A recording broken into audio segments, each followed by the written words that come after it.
Kristo, iyang gihatagan o giyawi si San Pedro. Ngayon ingnan, ang imong itukot dinhi sa yuta, itukot sa langit, ug ang imong idili dinhi sa yuta, idili sa langit. Ug mula punta sa Mateo 18:18, ang mga apostoles gitagaan sa susamang otoridad sa pagdili ug pagtukot. Nagtud na pagkasulti ang simbahan nakadawat og otoridad gikan ni Kristo sa pagdili ug pagtukot. So kining mga butana gitugot man sa simbahan diri mga sakramental natural na ni-approval sa langit. Kay kung muingon taga ang simbahan na may tukod pagkakon na atong Ginoong Kristo nganong naghatag siya authority sa pagdili ug pagtukot unya pero dahil ka Ginoon. Unya kay kanang inyong mga hapak, mga orasyon niya sa pananguban ninyo, mga practices, wama na gitugot sa simbahan, kung sa pa may lugaya ninyo, tangtangan na na. No, kaya man, 3,000 palit na ko Muna, maana na pitang lahay na pitang. So, muna mga, ang sacramentals, kung sa man siya, sacramentals are sacred sign instituted by the church. Mga sagradong timaan nga gitukod sa simbahan. They prepare men to receive the fruit of the sacraments and sanctify different circumstances of life. So sa mga hilig o referensya sa namamata, Catechism of the Catholic Church, paragraph 1677. Kung mabasa, ang sacramentals, mga sagradong timaan na gitukod sa simbahan. Kung naimangutan ninyo, kinsay kasukot sa simbahan pagkuhat nini ang tubag Mateo 18:18 si Kristo mismo. Kung musupan ka lakaw pangitaan si Kristo dadaan ay manhusay ka. Mo ilang ipugos kung kana kung makakita sa nagkagdan pangitawan ni Kristo. So mo na panington sila na. So mo na Mateo 18:18 arita unsay kalainan sa sakramental sa gingon pero kaloy dunay mga kalainan. Una, ang mga sacraments instituted by Christ, Kristo mismo nagtukod ang sakramental sa simbahan. Ang epekto lahibot kaya ang mga sakramento ex opere operato kato pa bisan ang sakramento niya ay muhatag siya sanctifying grace, grasya nga mga santos gikan sila sa Ginoo dili iagad sa kabuhutan sa pare.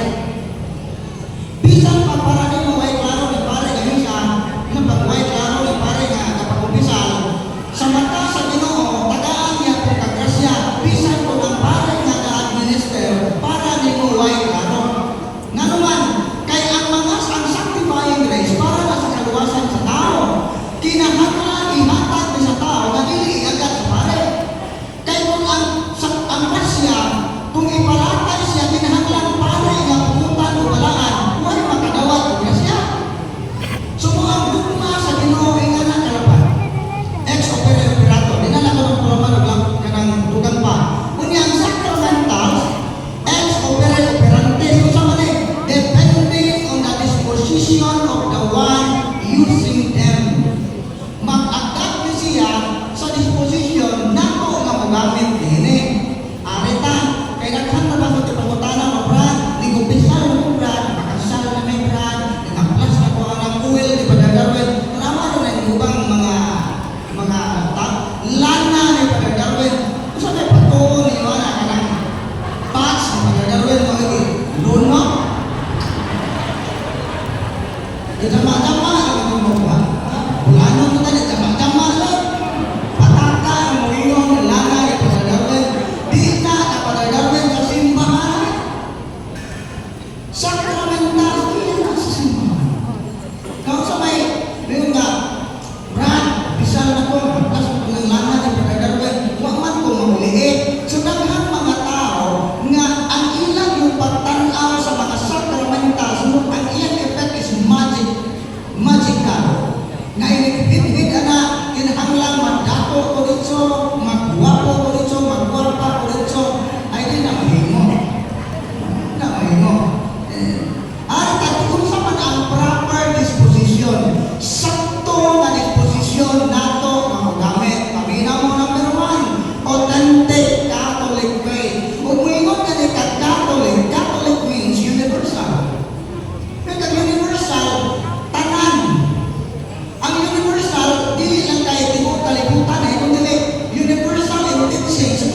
diretso sa katawang mapalitasyon. Sige nga na may son, tanang pagtulungan sa simbahan atong dawaton, no? Na authentic Catholic faith. Mga katong ipang-discuss nila kanina na mga nagatawa, mga mo palamuot, pero sungot ko din ang umaga. Ako pa rin lahat, nililingin ko kanina gatok, sobrang ko ko, kaghang na lahat tinanawan ko, nagkatawa na naman kayo.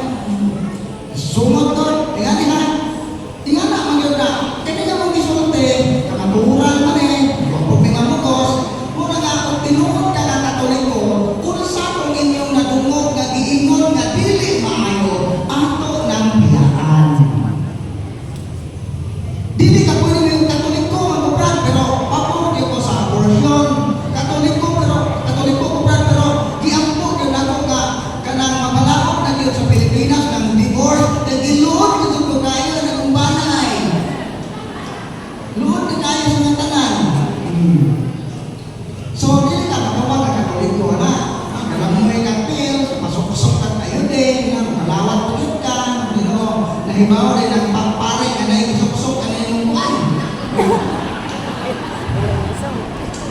Authentic Catholic faith, may una, avoid superstitions. Ayaw ninyong gamitan ng mga atong mga sacramentals, ayaw ninyong na gamitan ng magic daw. May mga upan na, wato na pupuhol kay si Father Darwin sa iyong pag-isingot na iyong mamuwi. Gano'n na iyong pare kay adi sikat. Gano'n na iyong gahong sa Ginoo pasikatan. Magical na siya, superstitious na na. Ingat niya, na yung upan mo ingon nga, Brad, waya mo pa itong crucifix na puthaw, di ko ganahan na ng kahoy kay Venus, ng power mo, example of superstition. Butangan na yung mga isyo na dito na mao. Ang importante, ang blessing sa simbahan. Paminawa ang ingon ni St. John de Vianney. The devil is not afraid of the holy water in itself, but of the blessing of the church that it carries. Ang yawa dili mahadlok sa balang tubig mismo, kundi sa pag-ampo sa simbahan na ananin. Mao na important. The blessing of the church. Wow, may ingon but the blessing of Father Darwin that it carries. What yung ngayon? Blessing of the church. Go to your priest. Kung ito balik-balik na mo, ayaw mo pamiling pare. Kaya sa inyong pagsalikway sa inyong pare, ang una ninyong isalikway, si Kristo na mo'y kapili sa inyong pare. Namunsan mo mo, kay kakaano mo ang ito mo yun. Sunod, humility. Recognizing that all powers comes from God. Ano tahan sa gingon Saint Teresa of Avila? Humility is the truth. It is walking in the truth about ourselves and God. Unsa pag-aubos kamatuoran. Usa kini kapaglakaw sa kamatuoran, tali sa atong kaugalingon ug sa Dios. Unsa man nga kamatuoran? Kanang humility from the word humos nagpasabot yuta apo nga ang Diyos mo'y hapok sa tanan pero nganong grabe man nakagarboso. Kanang inyong pagtunit o tiles kanang ino pa nang ipag-aircon masahon ito na mahala mo maayo nangabuhan pero kung sa inyong pagtunit mo-dominate na mo sa pare mo-dominate na mo sa parokya maayo pa'y wag na lang ka mo-donate kay dili mo dawat ang Ginoo sa usa ka halat sa usa ka tawo mapahitaton ug ang puso. Humility is very important. Ang importante na pagpaubos. Magpigil ka ni kamay, puy-puyon kayo nagtaga isayo. Wag mo mabasa kaya kinsay ni Brunei o electric pan o man mabasa kaya na di ba electric pan. Wag mo babae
po nato ang simbahan sama sa itong pag-igugma ni Kristo. Dili ka pwede ngayon na igugma ka Kristo sa patiro ka sa simbahan. Daka nato muglayin nga Katoliko. Pero kung ang atong mga obispo o mga pare, mutingog na naging parte sa korupsyon, makipatay na. Makikaway pa tag obispo, mura na ba po kagkalong lawyer ka, no? Away ka na, mura kag siginsan na ka-eskwela po sa kanang theology, makikaway. Kaya naman, mas importante nga depensahan ang politiko kaysa teaching sa simbahan. No? No, nalain mo ganun naman. Pasabot na eh. Tupag mo naman, lain mo po katanawang ran. Kurang lain, bro. Submit to the teachings and authority of the church. Maminaw ka kung ang simbahan dali magwali about faith and moral. Apply ka na mo po. Pero kung ang pare magwali na ganun ang food supplement, magwali na ganun ang kape, magwali na ganun ang kaplitas, tambal, adili ito, obligado mo po. Wala ganun man ang trabaho pare. Pero kung ang wali sa pare, related sa itong pagtuo o moralidad, obligado ang Katoliko mo to. Mao galing nagupot ang atong nasod, tungod kay daghan nato isalikway ang tingog sa simbahan. Unya karon, minsan ko brad, magabampo na ko deliveran pa pa man lagi ko mauli eh. Ay ako.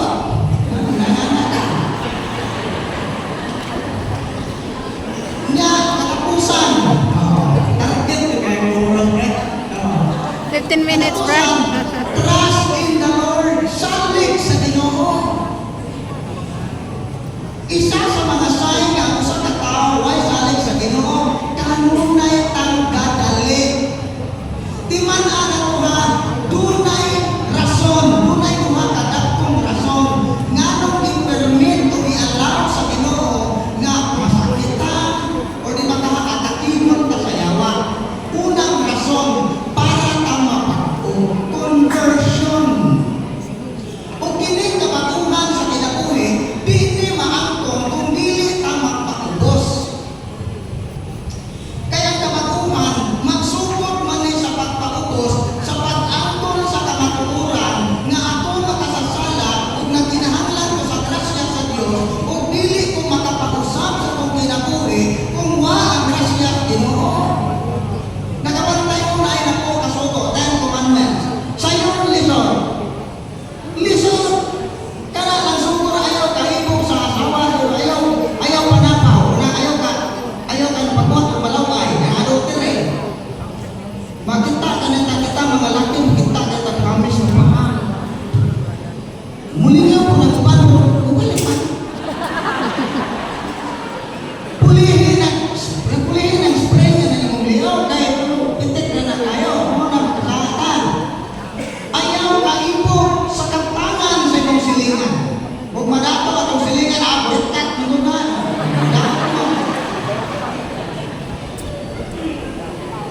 Huwag wako po na bilangkat ka ng Amerikanong tiguang, di ko dapo na madato. Nasuya lang ka, kay wag kay apang. Apa manis sis? Mao na mga Orang menipis-bis ako ako gagani mong na-PWD na dyan akong latbil. lison, tumanon. Naparalayan na ni sis. Why wala ka tinong color? Nga nasayang man siya na ang tao maglisod pagtuman ini. Kung sa'y tupan ni sa'y katustin. Ihatag ang lisod ng mga pugo aron ang tao makaangkon nga dili ta makahimo pagluwas sa atong kaugalingon nagkinahanglan ta sa grasya ng Dios. Di ka kausap sa imong kaugalingon kung wa ang grasya sa Ginoo. Trust in the Lord. Importante ang pagsalig sa Ginoo. Ayaw pagsalig sa imong kaugalingon. Pila na ba nakataon ngayon? New Year resolution ako brad ilan ko sigarilyo. Pagkaugma buhat man gyapon lagi.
gituyo na sa Ginoo sister, gawa niya ayuha. Kay kung maayo na mubalik na sa iyang mga kape, kung mubalik na tubog-tubog, muangay ka, ang ubi ka pa doon, ayaw mo naman. Usahay, dili hatag sa Ginoo ang kaayuhan sa lawas kung mga material na tong gusto, kay kini nakita sa Ginoo na kung ato ning madawat, mahimula kani. Dili makatabang sa atong kaluwasan.